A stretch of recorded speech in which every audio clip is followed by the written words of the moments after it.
All right. Could I just, I'd like to redirect the court. I think the discussion and what the interpretation as I'm understanding, the court believes to be the interpretation of the statute. It's sort of just to control if you want to call him some rogue investigator who might be violating rights of a defendant or law enforcement officer through the process.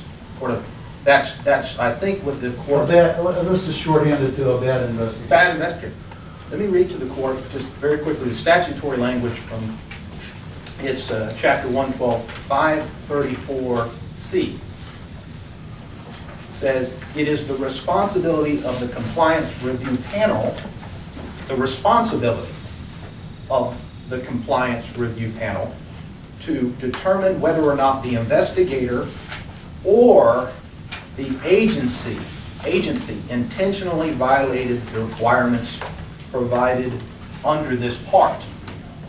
It says both. It could be an investigator or it could be the agency itself. And where are you reading this now? It's subsection 1E under. Oh, I thought it said C. So I apologize, I may have, but it's 112, 534. I probably misheard you. It says responsibility of the compliance review panel to determine whether or not the investigator or agency intentionally violated the requirements.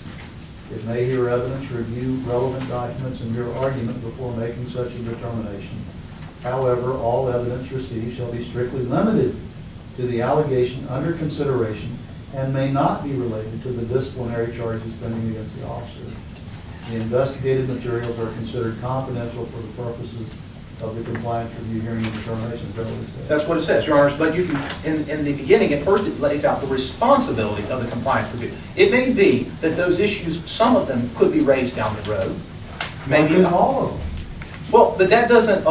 You mean at the personnel review board hearing, you couldn't say, wait a minute, they have intentionally violated the requirements in this investigation and come up with all these bad determinations and facts as a basis to terminate Richard Gardner. The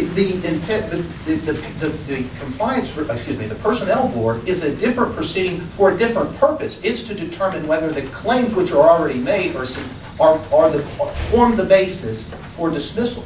But this compliance review committee is to determine whether, in fact, the investigation was lawfully conducted, and that goes along. That I know. Yes. So that we can stop the investigation if it is. If there's violations, intentional violation of the agency that is determined by a compliance review committee, if that's a determination, then that is something that he's exercised his rights. He's got that adjudication. That is something that could save his job down the road. How are we going to argue to a person? His job's gone. Maybe no. He's been dismissed. Well, no, that's not the case, Your Honor. It won't save his job. You're talking about being reinstated. Well, those are two different things. If the personnel I'm concerned, it seems to me like this. Well, I don't want to beat this horse 10 times to death, but this is in fact to save his job in the sense that we want to stop an intentional violations during an investigation because that might keep him from being dismissed at all. So that is to save his job, to kind of use your word, not trying to use your word, to use your word. But later, once he's been terminated, yes, saving his job, you're getting him reinstated. No, but what it is doing is making determinations if the investigation, by not just an investigator, but the agency itself intentionally violated the statute. Now, whether or not that results in anything different in decisions, agencies go on and dismiss officers all the time. Maybe they change their mind, maybe that changes it, but it also... But now it would just be a look back, because they've already... It's always a look back. It's always a look back. I know, but it would be a look back for the purpose of what? Your Honor, if the investigation was still going on today, but it's not. I know, but if assuming it was, we'd still be in a look back. Well, of course, but you know, if a snake had legs, it would be a lizard. But I'm saying a look back for the purpose of obviously every time you conduct an investigation of what has already occurred, you're looking back. So we agree with that. But what I mean is, to what end? To what end, right? If the investigation is ongoing, the end is to stop a bad investigation. Again, we're using extreme shorthand. But after the investigation has concluded and the person's already been terminated, now to what end? Your Honor, when... And I thought you said before, I'm sorry, but I thought you said before, well, this is the only way we can show that it was a bad investigation, is to have this compliance review panel look into it and make those findings. And now I'm being told by the county, no, you can look into it in connection with the personnel review board. Your Honor, with related to I think I'm probably not to argue that. You have to read the whole thing to get it. I'll allow him to argue that in a minute. But Your Honor, that first of all, there's been no final investigative report. We know he's been terminated, but the discussion is this investigation is concluded. It's done. It's over. So forget about it. Forget about it. Don't worry about your rights. We're done with you. But the statute gives you the capability to go and look to determine whether violations occurred, even if it doesn't change the outcome. The statute doesn't say you can only investigate or have the Compliance Review Committee review something if it's going to change the outcome. It is necessary to, and it says it's their responsibility to do this. The fact that they claim, and I don't contend with it, that these matters could be raised in front of the Personnel Board is of no consequence. That's not the fact that they might be able to argue to a Personnel Board some of these issues is no consequence. That doesn't relieve them of the obligation to perform these now. And if they're in reverse, but it's procedural. It's due process, procedural due process. It's a hearing. It might be moot because the Compliance Review Committee might say, look, there's no violations here. That would be moot also.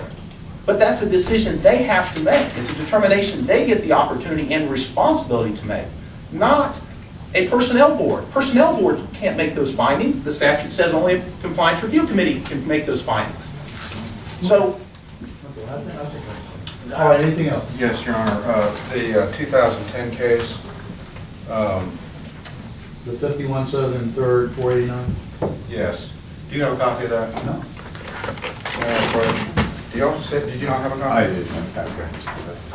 It's the McQuaid case. Let me, real quick, Your Honor, I'd like to put on the record that it is not our position that the sole purpose of that 534 is to remove investigators. It does more than that. And the right to injunctive relief set forth in the case law allows an aggrieved officer, you need to look at that? No. Good. To seek, to come to a court in equity, like we have done, to seek injunctive relief to enjoin any violation of the park. And we haven't gone through it, but there's a multitude of them. As of the 1221 written notice, there's actually 3 more as of this week. And as we pointed out, the Cosgrove Court and the Millgrove Court, both in dictum, recognized that under certain circumstances, an officer can challenge a dismissal if that was itself a violation of the Law Enforcement Bill of Rights. So sequentially, whether before or after dismissal, everything's a look back. Every time you're in court, you're talking about something already happened. But those 2 cases recognize that you can, in dictum, but recognize that you can challenge the dismissal itself if it is a violation of that part, which is the point of the injunctive remedy. Now, I understand that we're talking about how come we don't just do that. Maybe you can challenge it, but can you challenge it in this kind of injunction? Yeah, I'm coming to that. I'm looking at Migliore, where it says...